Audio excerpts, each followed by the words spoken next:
a lot earlier, Moan. Yeah.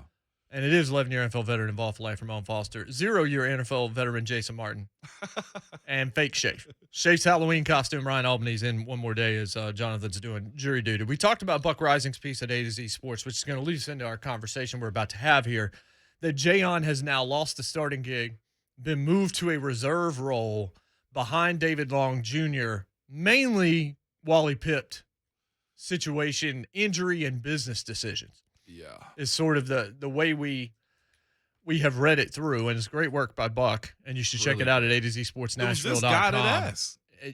What'd you say? I said it was this guy who brought that question up. Yeah, he actually mentioned it to you, mentioned it to us earlier in the week. We do welcome in our friend. Like, everybody has a name on this show. Can we call him Grandpa Wes? Grandpa Wes. Grandpa Wes. Wesley Woodyard on the line with us, the lumberjack. What's going on, Wes?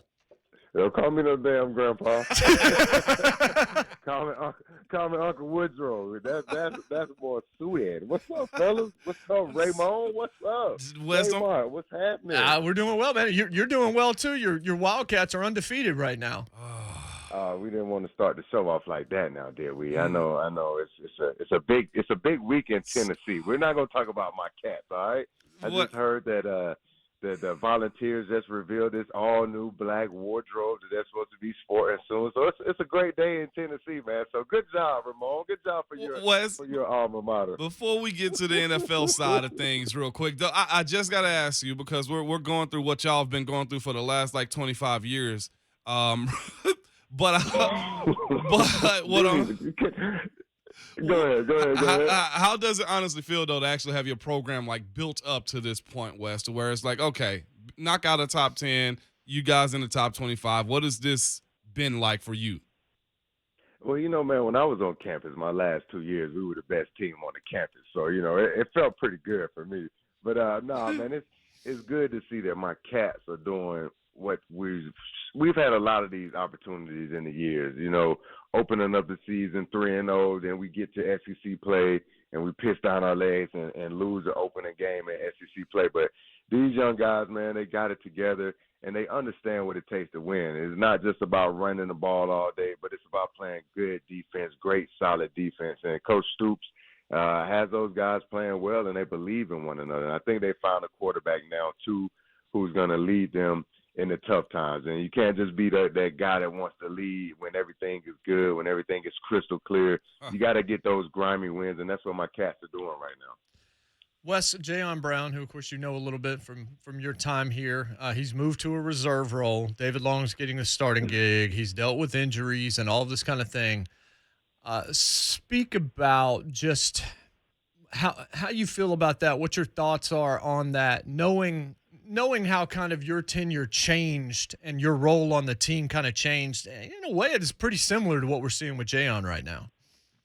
Yeah, man, it sucks. It's not a good day, especially when you're a linebacker. And I know the hard work that Jayon put in, all the great plays that Jayon made. It sucks, man, that coaches are nowadays trying to go with what they like to call a hot hand. And to me, that's not always great coaching. I mean, sometimes it turns your back on leaders. But, man, Jayon's a great football player, and it sucks that this happened in his contract year. It doesn't give him an opportunity to go out there and present himself to the rest of the football league as a starter, as a well-known playmaker throughout the league. And it sucks, man. And Jayon, to me, he was one of those quiet leaders that really never got a chance to blossom under this system, man. Man, I talked to Jayon and just try to keep his head up, man. He got to go out there, not worry about what's going on, man. It's a league of control what you can control, and just go out there, don't worry about things, and make plays when you get out there.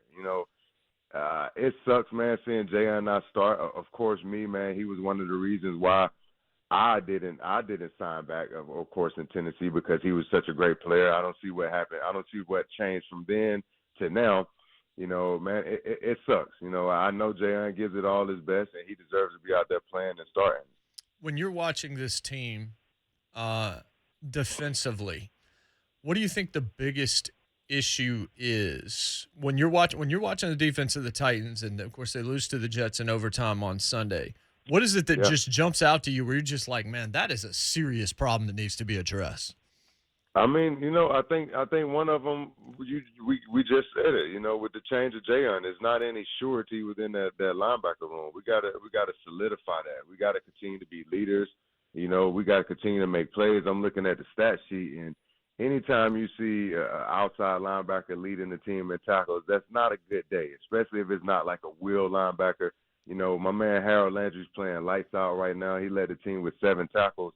But, you want to see more stats from that inside linebacker group. So that's going to be the challenge.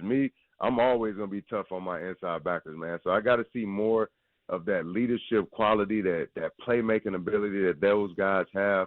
And it's time, really, guys. Like it's been a couple years. We got to progress. We got to make those plays, and so that's what we're waiting on as a Titans fan base, as an organization. We got to see that stability within that inside linebacker group. So David's a good spark player.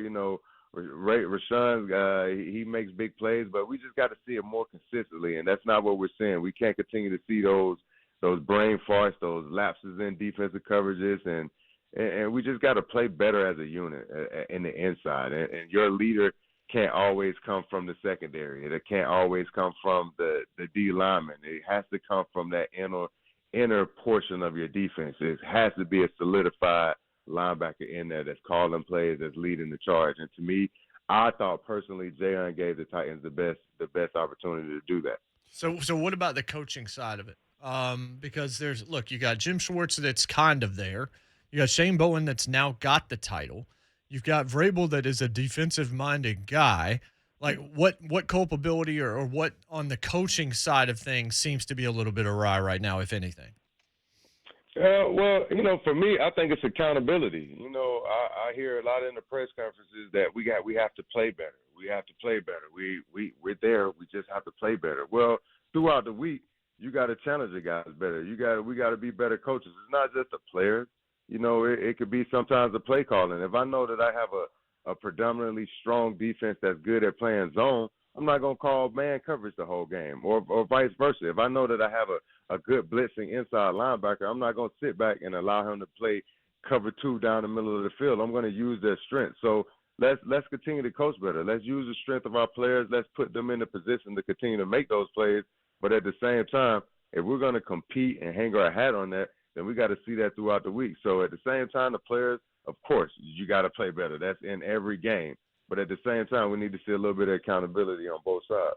One thing that we got listeners right now. We're joined by Wesley Woodyard, the lumberjack, former Tennessee Titan. The thing that keeps being brought up right now is the secondary. What's to come from that? Like, we see an all-pro Pro Bowl guy, Kevin Byard, and as of late, the last couple of years, I don't know if he's doing too much for other guys or just trying to figure out what's next for this group. But do you see this as something that needs to be moved forward? Because this is one thing that continues to keep popping up in our chat right now, Wes, since you're a former defensive player from this team. Man, continuity is key. Whenever you switch around a room or a DB room, like the guys that KB played with, he played with those guys for seasons. So it's a lot of things that, okay, I used to play with a great safety by the name of Brian Dawkins. And we had a guy named Ronaldo Hill. They played together for a couple years. But literally all they had to do, of course they were great veterans. They understood the game of football. All they had to do was sit here and make a communication with a guy non-verbally, just with eye contact, with a hand signal, just being able to understand what my guys are going to do. So KB is struggling a little bit in that. I'm sure he is. He no longer has a Logan Ryan. He no longer has a Kenny Vaccaro. He no longer has a Malcolm Butler where he's telling him every play where to line up. So I think, man, that continuity is key. You can't – it's hard to lead a group of guys who really haven't I wouldn't say they haven't bought into it, but who don't understand what it takes to be a winning secondary. And I think KB is struggling with that. He has a bunch of young group of guys that want to go out there and prove the game on their own shoulders, doing things that they shouldn't be doing. And KB is one of those guys that he will try to make those big plays. And he just has to understand, man, it's that time of year. It's in that season. I see what's going on, man. Just let me take care of myself and continue to make the plays that I've made in the past. And just get in the right spot, KB. Don't try to do too much. Just go out there and make your plays. set guys up in the defense, and just continue to try to be a leader out there. It's tough, man. Whenever you got a new group, it's new different leadership skills and new different communication skills that most people don't think about, that you have to learn and have to, do every day when you're out there on the field. Yeah. The other part too, Wes, is something that I feel like the fan base is a little fed up with. It's a trend, and I told you, like, man, I might ask you this, but we're here now. The idea of dropping games to lesser opponents. Now I know it's the NFL, and we had somebody from Steve Palazzolo of PFF earlier. It was like, man, it's any given Sunday, but like I know, in games you're supposed to win them. You better win them if you want to be that type of team, Wes. What is the idea behind that? Because I know this for sure. The reaction from the fan base is they're tired of losing these type of games, i.e. to the Jets, a rookie quarterback. Or Joe Burrow last year, Burrow. or that Buffalo game a few years. It seems like under Vrabel, they do have a tendency to play way down to bad teams. So what's with that? What was the idea in the locker room, Wes, if it happened during your team, or what are the guys telling you after these type of losses? Yeah, well, first off, I'm going to say to the fan base, pump your brakes, slow down. It's not the end of the world. It's not the end of the season. Stuff like this happens. It shouldn't happen. But I'll say this. There's one thing that, Mike did teach me is that this league is an 8-8 league. Everybody can beat everybody. Any given Sunday, your team goes down. You look at the plays. We ran 93 plays versus 60 plays. That right there, you should have dominated that game. It's like, how do we keep the ball for 40-some minutes and not win and lose to a team that we circled on our calendar as a for sure win? But when you don't do things like score in the red zone, lead in turnovers, or have almost 100 yards in penalty to a young team that's trying to get their first victory, you're going to lose that game. And at the same thing, to me, like you said, inside that locker room, it makes the fans question, like, where's our leader? Who's leading this charge? Where is it coming from? And those guys in the locker room really have to take a for sure look in their faces. And if I'm Derrick Henry, I'm challenging everybody. When I came back to work this week, I'm challenging everybody, because when 22 lines up, he's giving you his all. He's pouring it all out there on the field. If nobody's blocking for him, he's going to get hit 3 yards in the backfield and still get 6 yards. So that's the kind of effort that we need to see from all of our leaders on that team. Like, do a little bit more and give me a little bit more better effort to take us over the top. Because, of course, like you said, this is a struggling Jets organization. This team hasn't been where they should be for a while. We can't go into New York thinking we just come off of a big dub, a hard-fought win. No, they slap you in the face. That's what it is. It's an 8-8 league. You got to win the games that you're supposed to win, and so now we lost one of those games. So we got to fight back. But again, it's all about leadership. It's who's leading the charge. Is it the players or is it the coaches? Whoever is a strong leader, you got to be a leader in these tough times and pull your team together, whether that's coming from the front office, from the coaching staff, from the guys inside the locker room. A leader has to evolve and step up and take the blunt of this on the chin and not let it happen again. That was the great thing about having a guy like a Brian Orakpo, a guy like Jarrell Casey, even Marcus. He took a lot of that stuff, man. A lot of guys didn't see that, but Marcus took a lot of blame for those losses. So, man, somebody has to step up. Wes, got to ask you one more. We're way over in our clock, and I don't even care. There's a whole lot of dudes on IR and a lot of dudes on a very long injury list for the Titans, like an obscenely long injury list. Your time here and just your time in the NFL, not just specific to here. What's the level of pressure right now in Nashville and elsewhere for guys to come back before they're ready, and then they're just chasing health for the rest of the season or whatever? Like Bud Dupree played, and now he's back out. I continue to believe we should not have seen him yet this season because he was not ready yet. How is that going now? We have a lot more information, a lot more knowledge about concussions and all these other kinds of things, but it does still seem like we have a lot of dudes going out there at 60% that we never get our value, our return on our investment. Yeah, like Jayon. Yeah, man. I'm 100% a firm believer in what I'm about to say. First off, you're never going to be 100% healthy in the NFL. Facts. So with that being said, get as close as you can to 99% healthy. Don't go out there on the field putting out bad film because you're not healthy. Like, teams will use that against you, and it's not good for you. I think about when I had to make an executive decision and get a procedure done for me during training camp, and it caused me to miss a few weeks in training camp, and some coaches didn't appreciate that. But I looked at it as, look, man, I'm a veteran. I know what it takes to get my body right. I would rather miss 2 weeks of training camp because I've been through 11 of them. I know what it takes to get to. It's not about getting to week 1. It's about to getting to week 18, week 20, however long your season is. So when I did that procedure, I looked at it as, let me get healthy first so I can be the best Wesley Woodyard for my NFL club that I'm playing on, the Tennessee Titans. Like, I need to be the best professional player I am, and I can't be that if I'm not healthy. So if it's guys listening to this, it don't matter if they're Titans guys, Tennessee, Kentucky, Vanderbilt. If you're not healthy, don't step on that football field because you're going to get graded. You're going to get evaluated from that bad play that you put out there because you're not healthy. So get healthy first before you can help anybody, because if you're not healthy, you're damn sure not helping your cause. Do you think Vrabel actually has the right mentality towards that, or do you think he's more old school in the you might be afraid if you're a Tennessee Titan that you're going to be seen as weak if you don't try to rush yourself back out there? Let me say this. So there are, and this is true, there are coaching trees and coaching philosophies in the NFL. Coach Shanahan had a philosophy. Sean McVay comes from a coaching tree. Mike Vrabel comes from the New England Patriots coaching tree, where they're firm believers on you gonna get your tail out there and play no matter what. I had Josh McDaniels. Love Josh McDaniels. It was a love-hate relationship at first. Now I rocks with Josh McDaniels till the wheel fall off. But his thing was, you're going to play no matter what. I remember him walking up to me. He was like, you're going to play. You're one of our best special team guys. We need you out there on the field. But I'm like, Coach, I'm running on 1.5 leg. I know I'm not going to be healthy.